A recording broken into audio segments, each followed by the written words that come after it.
Приветствую, друзья! В сегодняшнем выпуске трагедия в нью-йоркском аэропорту Ла-Гвардия, сильнейшее за последние десятилетия наводнение в Эр-Рияде, масштабные наводнения на юго-востоке Турции и многое другое.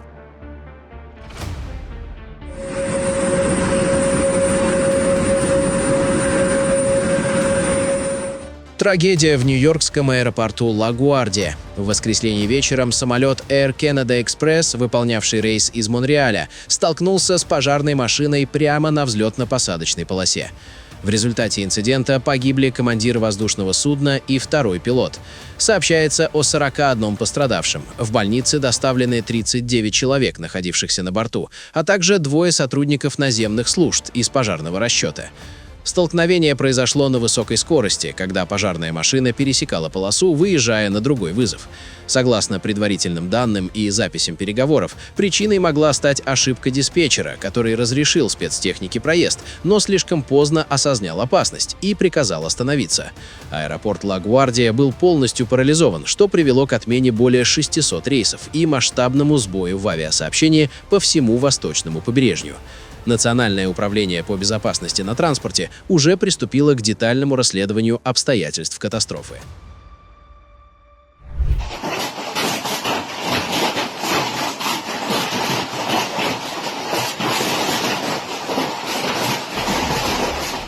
В воскресенье столица Лаоса пережила одно из самых разрушительных погодных явлений в своей современной истории.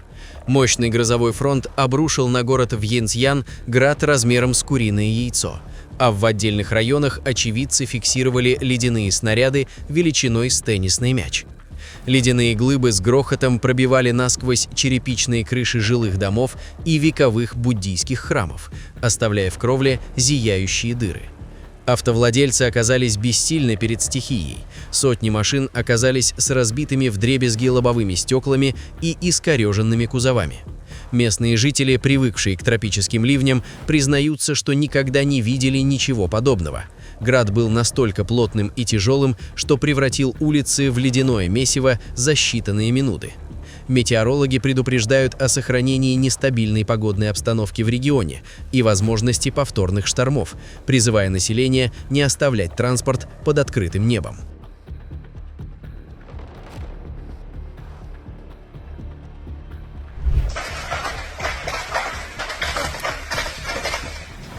В понедельник в джунглях Амазонии на границе Колумбии и Перу тяжелый военно-транспортный самолет Lockheed Martin C-130 «Геркулес» ВВС Колумбии потерпел крушение при взлете. На борту находились 125 человек, 11 членов экипажа и 114 военнослужащих, которых перебрасывали из города Пуэрто-Легисаво. По словам очевидцев, многотонная машина начала терять высоту почти сразу после отрыва от полосы и рухнула в лесистой местности всего в 3 километрах от жилых кварталов, после чего над Сельвой поднялся столб густого черного дыма. Спасательная операция, развернутая в считанные минуты, принесла надежду. Из-под обломков удалось живыми извлечь по меньшей мере 57, а по некоторым данным до 71 человека. Президент Колумбии Густаво Петро назвал случившееся ужасной аварией, которой не должно было произойти, и резко раскритиковал бюрократические проволочки, мешавшие обновлению устаревшего военного авиапарка.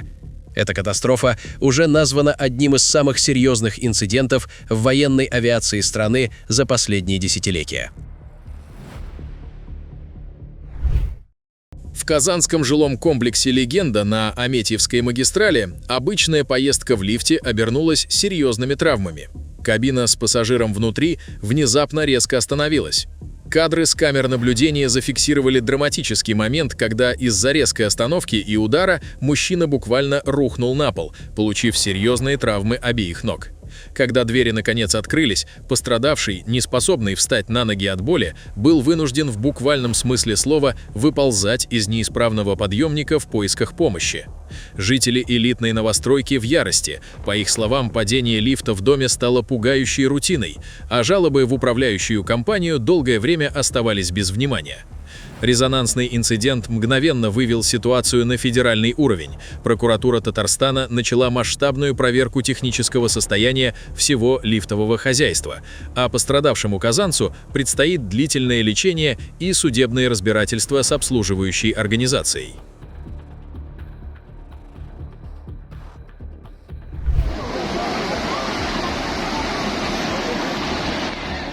Юго-восток Турции вновь оказался во власти водной стихии. В воскресенье на регион обрушились сильные ливни, превратившие целые города в бурлящие реки. Эпицентром бедствия стала историческая Шанлы-Урфа, где за считанные часы уровень воды на улицах поднялся до опасных отметок. Районы Эйюбие, Халилие и Веран-Шехир буквально ушли под воду, затоплены сотни домов, офисов и предприятий. В Веран-Шехире спасателям пришлось проводить сложнейшую операцию, чтобы вызволить из водных тисков семью из 9 человек. В Каракёпрю мощь потока обрушила подпорную стену, которая погребла под собой припаркованные автомобили, а главная святыня города, озеро Балык-Лыгёль, вышла из берегов, угрожая затоплением историческому комплексу. Стихия парализовала жизнь всего региона. В Веран-Шехире и Джейлан-Пенаре отменены занятия в школах, а международные трассы в Мардине и Диар-Бакыре превратились в непроходимые реки. В провинции Бингёль сошедшие селевые потоки заблокировали ключевые магистрали, а в Ады-Ямане спасателям чудом удалось вытащить 4 человек, которых едва не унесло паводком. Даже горный Хаккяри не устоял перед непогодой, там из-за экстремальных метеоусловий также приостановлено обучение. Синоптики предупреждают, что циклон еще не покинул юго-восток страны и призывают жителей к предельной бдительности на фоне угрозы новых оползней.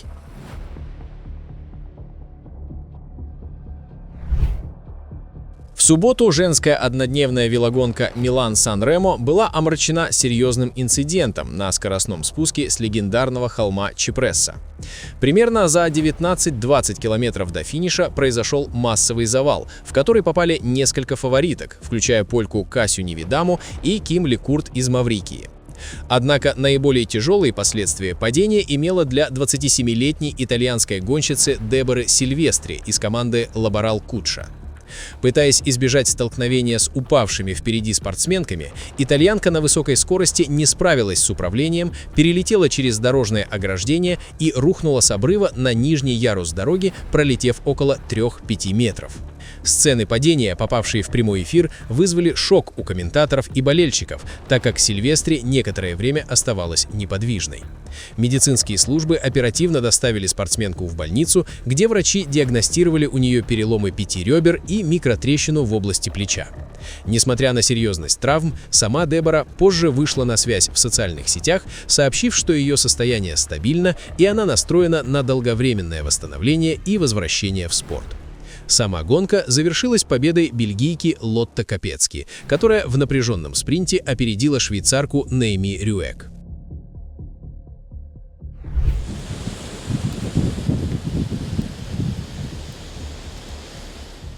Высокогорный город Санта-Катерина в Египте превратился в зону природного противостояния. На высоте более 1500 метров над уровнем моря пустынный пейзаж Южного Синая скрылся под плотным слоем снега, который вскоре сменился аномальными тропическими ливнями. Эта гремучая смесь льда и воды спровоцировала рождение колоссальных селевых потоков, которые с ревом устремились по узким ущельям, сметая на своем пути вековые камни и превращая сухие вади в непроходимые реки. Местные жители и бедуины, привыкшие к суровости гор, завороженно наблюдали, как знаменитые монастырские сады и подножия горы Синай затапливают грязевые водопады. Власти провинции Южный Синай немедленно ввели режим чрезвычайной ситуации. Движение по горным серпантинам перекрыли. Десятки туристических групп, планировавших восхождение на священную гору Моисея, были экстренно эвакуированы в безопасные зоны. Несмотря на пугающую мощь стихии, для засушливого региона эти потоки стали настоящим благословением.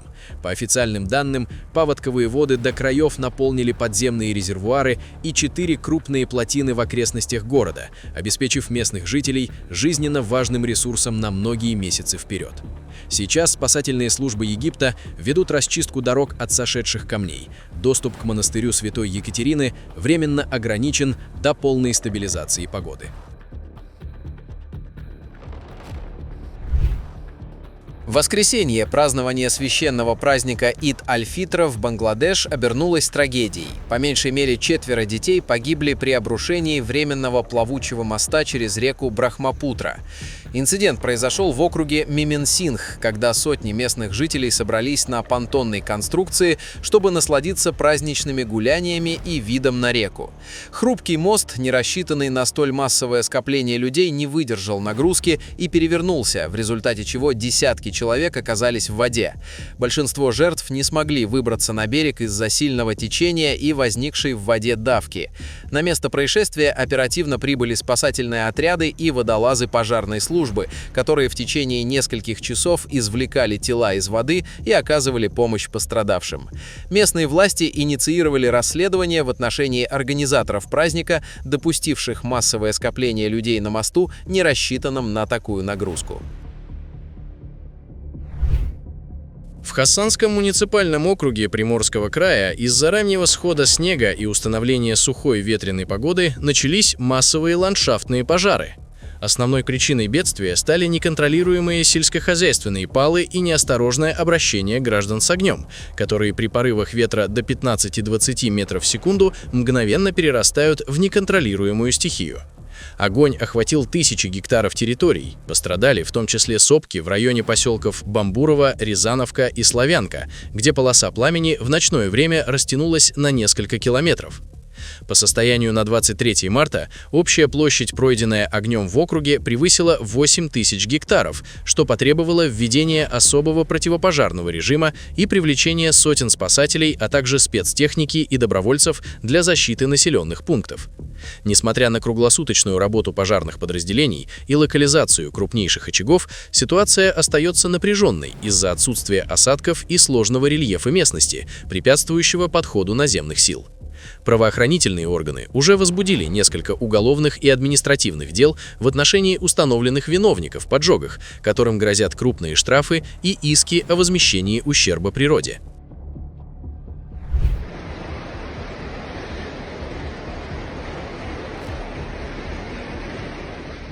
В воскресенье столица Саудовской Аравии Эр-Рияд столкнулась с одним из самых мощных наводнений за последние десятилетия.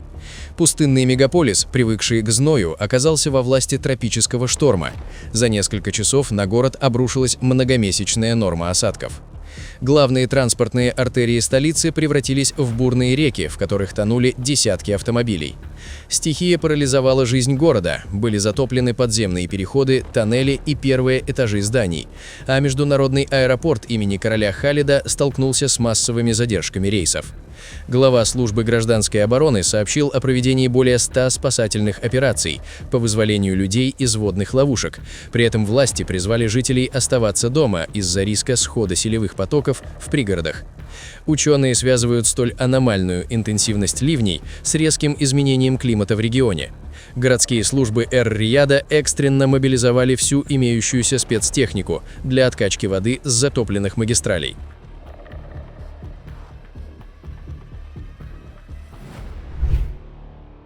В понедельник в Мясниковском районе Ростовской области произошел масштабный пожар на частном складе горюче-смазочных материалов, расположенном в селе Крым.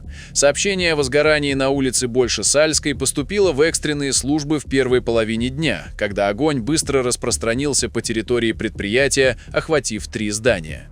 В тушении были задействованы около 100 спасателей и десятки единиц спецтехники. Несмотря на высокую пожарную нагрузку из-за специфики хранимых материалов, пожарным удалось остановить распространение огня, локализовав его на площади 3000 квадратных метров, а к середине дня ликвидировать открытое горение. По официальным данным регионального управления МЧС, в результате происшествия никто не пострадал, угроза жилым постройкам была своевременно устранена. В настоящее время на месте работают специалисты для установления точных причин инцидента. Рассматриваются версии о неисправности электропроводки и нарушении правил пожарной безопасности.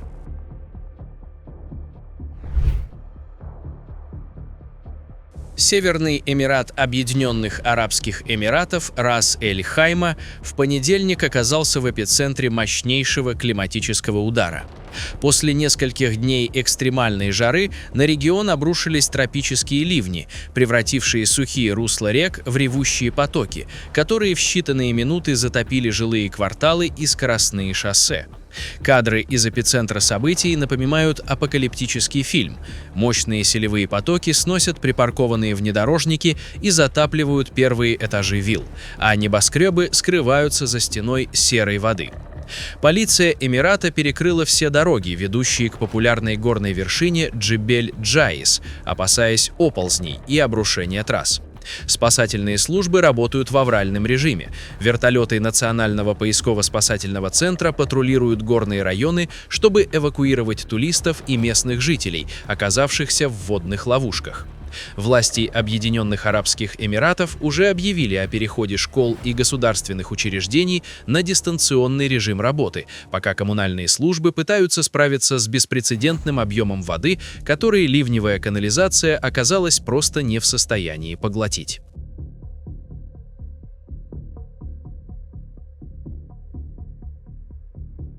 От сильного шторма пострадал также самый компактный Эмират. Мощнейшие ливни, обрушившиеся на побережье, за считанные часы превратили уютные улицы и современные проспекты в полноводные каналы. Стихия нанесла сокрушительный удар по инфраструктуре. Из-за критического уровня воды во многих районах Аджмана произошло аварийное отключение электроэнергии, а работа общественного транспорта была полностью парализована. Полиция Эмирата перекрыла основные въезды в город, чтобы избежать массовых заторов и новых жертв водных ловушек в низинах.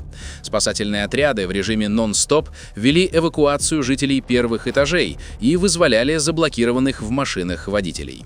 Ситуация в регионе осложняется тем, что ливневая система города, не рассчитанная на подобные аномалии, оказалась перегружена. В это же время коммунальные службы бросили все силы на откачку воды с ключевых развязок. Власти призывают население проявлять максимальную осторожность и не покидать жилища без крайней необходимости, пока циклон не покинет территорию Эмирата.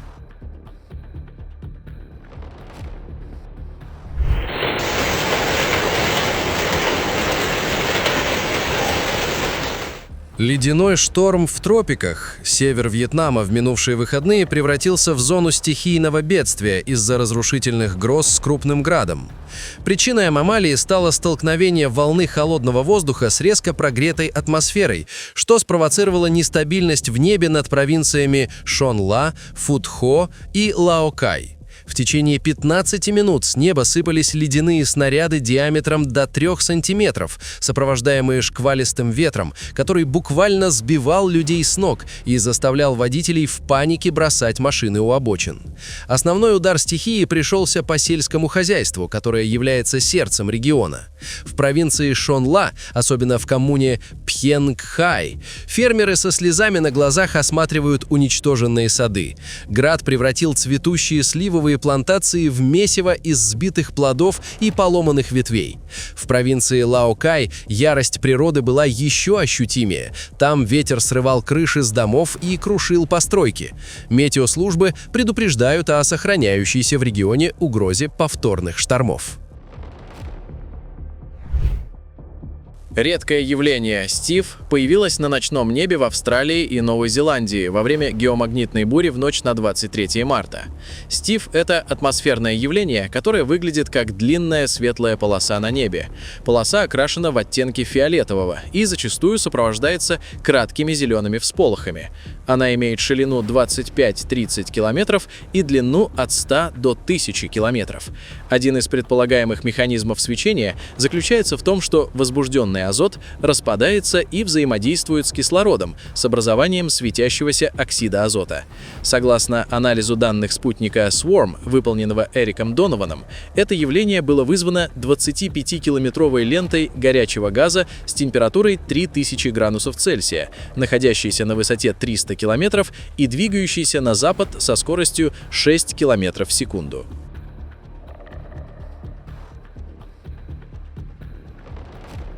Друзья, на этом наш выпуск завершен. Будем рады видеть вас снова. Подписывайтесь и до встречи завтра в новом выпуске.